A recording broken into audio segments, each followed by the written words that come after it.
Последни мигови од предизборната кампања, со последни пораки на кандидатите до јавноста, по недели на жесток наратив, ветувања за подобро утре и меѓусебни обвинувања кои понекогаш го засенија суштинското прашање.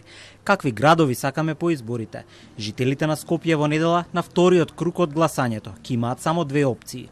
Кандидатите Ѓоргиевски и Мециновиќ.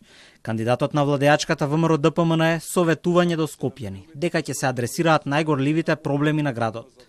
Проблемите поврзани со нефункционалноста на јавните предпријатија, проекти кои што повеќе децении чекаат да бидат реализирани, но не само проектите, граѓаните ги очекуваат сите нив, но понудивме и нов концепт и стратегија со која што Скопје заеднички ќе го менуваме наредните 4 години. Повикувам на масовна излезност во недела, на масовна референдумска излезност од нашите сограѓани, што е можно во поголем број да излезат, а од понеделник ги засукуваме ракавите.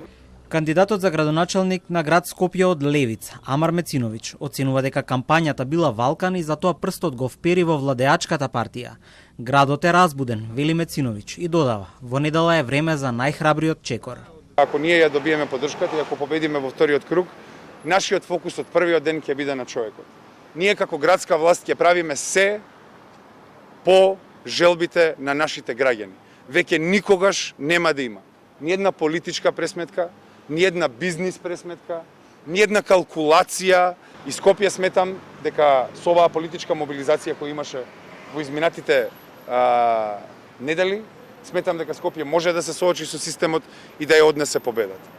Во вториот круг од локалните избори во Македонија ќе се гласа во 32 општини и градот Скопје. Изборниот молк ќе трае до 19 часот во недела, кога ќе се затворат избирачките места во општините во државата, на кои има гласање во вториот круг.